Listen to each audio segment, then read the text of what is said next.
Hey there, it's Laura here from makingcardsisdone.com, and in today's video I'll be showing you how to create an ink blended beach scene featuring the Beach Babies stamp set from Sunny Studio Stamps. I'm starting out by picking out all of the images that I would like to color, so I like to position all of my stamps on my white cardstock with my mini MISTI tool. So as you can see, I can pick all of these stamps up at once with the MISTI tool.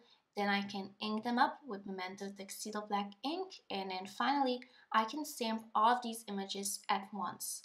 Of course, you can also use regular acrylic blocks, but I prefer to use my MISTI tool since it's really easy and fast to stamp all of these images at once.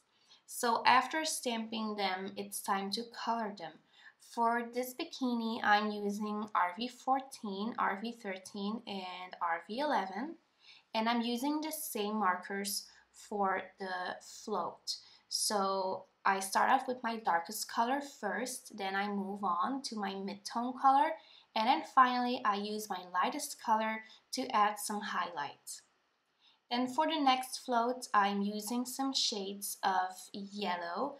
I'm using Y19, Y18, and Y13.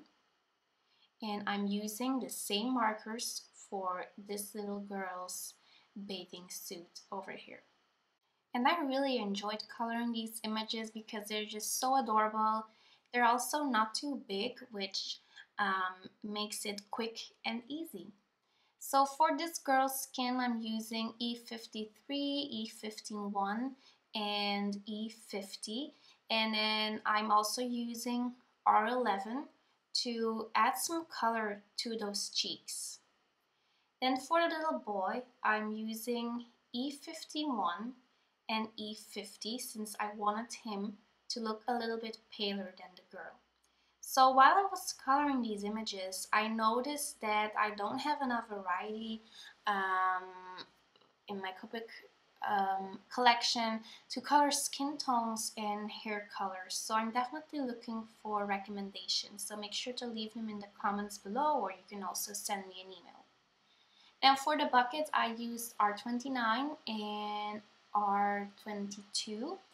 And then for this girl over here, I'm using some darker shades. I'm using E27, E57, and E55. And I'm just going back in with all of these markers to add more shading and more color and more dimension until I'm fully satisfied with the image. Then for the hair, I'm using N8, N6, and N4.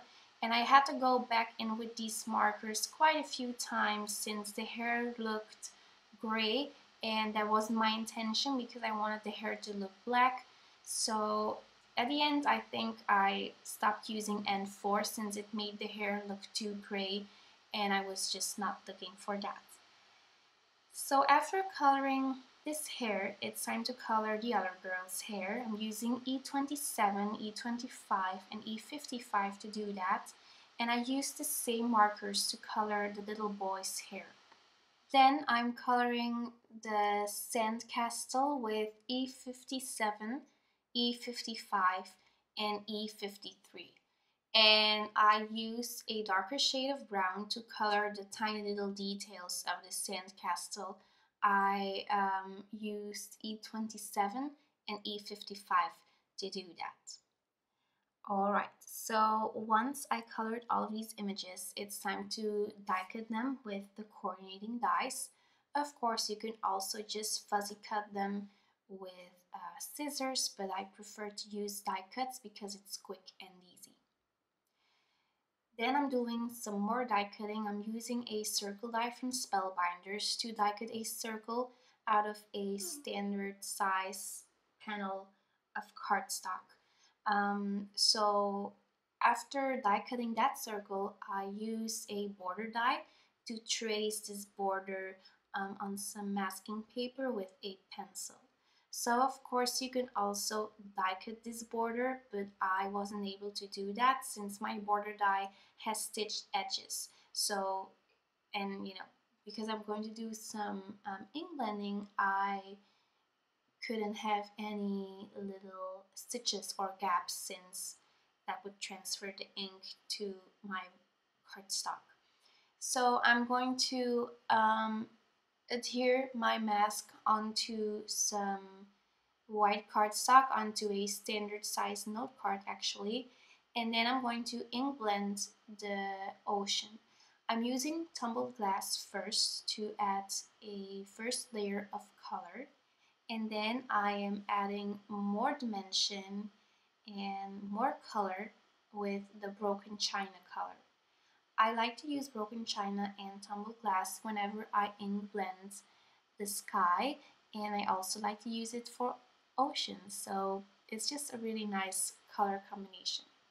So after applying the broken china, I went back in with tumbled glass just to blend everything out and to smooth everything out.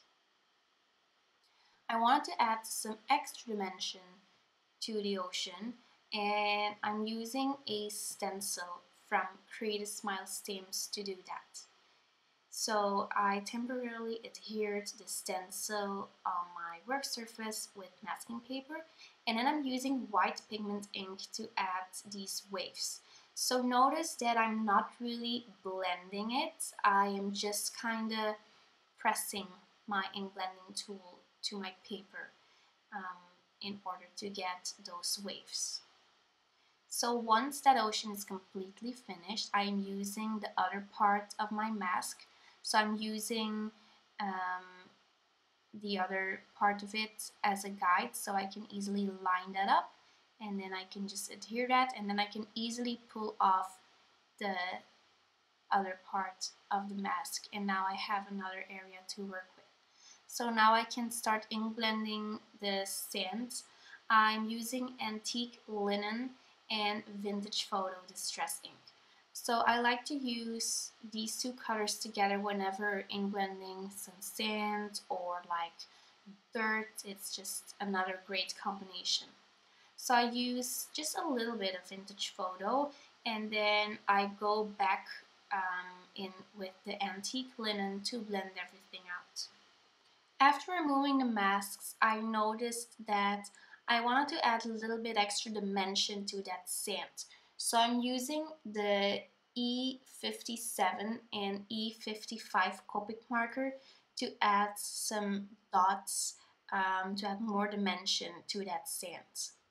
Then once I did that, I'm adhering the die cut circle piece on top of it. So I'm using that as a frame, and then I can just adhere all of the other images with tiny little foam squares.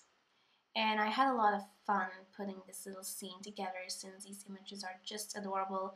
And as you know, these are my favorite types, my favorite type of card to create, because I just love critters and cute little images. That's just really my signature style.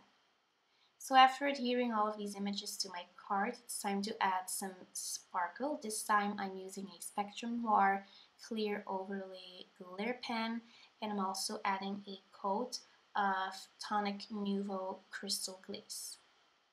So after that, I figured I still had to stamp a sentiment, but I already applied the crystal glaze, so I had to let that dry first. So as soon as that was dry, I took a sentiment stamp from the Beach Baby stamp set, and I positioned the stamp onto my acrylic block so it would match the shape of the circle.